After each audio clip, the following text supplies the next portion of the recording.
Yan, magandang araw mga kaibigan, yan. Alam nyo kanina, nung naglalakad ako dito, papunta ako sa kulungan ng, kulungan ng kambing. Yan,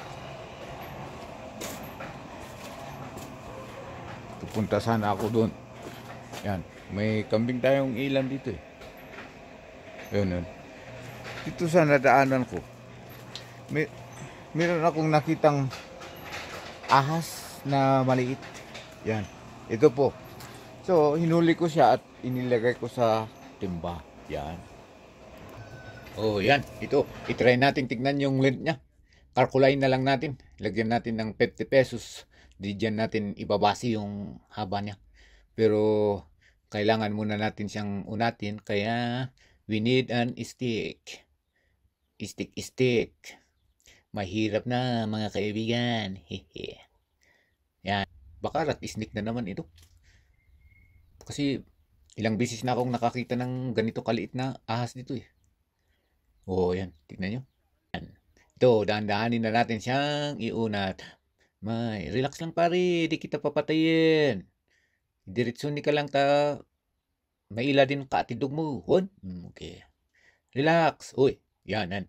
Parang more than 1 feet. Aabot pa yata ng, buwas na more than ng 1 feet. Hindi lalampas ng 2 feet siguro to. Oh, yan. Op, tanggalin na natin ang pera. Ito ang ahas na may pera. Oh, di ba?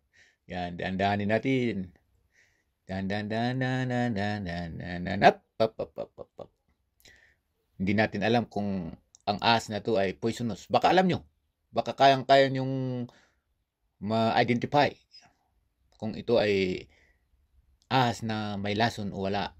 O kung makita kayong ganito, either pabayaan nyo or kung kaya nyong hulihin,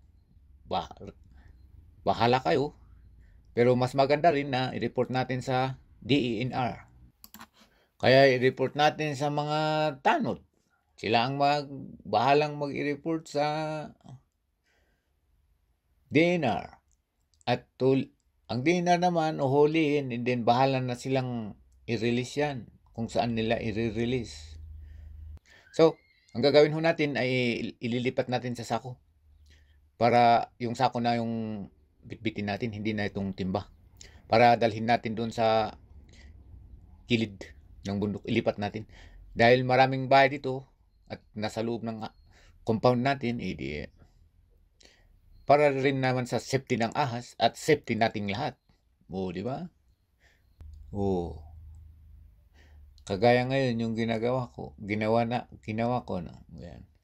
Bali, sa totoo lang, ilang beses na akong nagdala rito eh. Ganitong size. Meron pa yung time na 5 piraso. Yan. Na ahas yung nadala ko rito. One time yun. Hinuli ko sila ng 3 oras. Siguro kapapanganak lang ang mga yun. Nawalan lang ako ng record eh. Nawala yung before pandemic kasi yun. Ayun siya.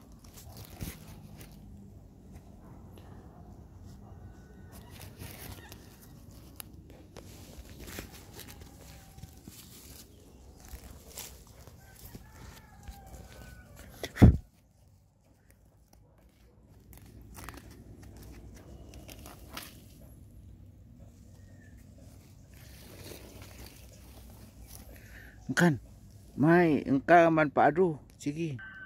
Go ye and multiply. Oh. Ayun. No, anjab sina manlikod ka ang kamanilas ito may pantang. Yung milab tadi ka magkakatipugaw ya ani man. Nya. What the din ano adi ka no? Oh. Rats. What? Insekto. Kaya man tatadsi na po ay ipugaw ha. Man paano ka? Oh, kasi nga mga kaibigan niya. Bantayam danan ipil-ipil ay mulamin ay. Oh, tinanam namin ito, ipil-ipil. 2 years na ito. Ganito pa lang. Kasi ilang beses na kinain ng mga kambing kaya nagkaganyan. That's it. Oh, ito pa oh, ipil-ipil. Yan. Ganun ang gawin nyo sa mga ahas. Ilipat nyo lang. Okay?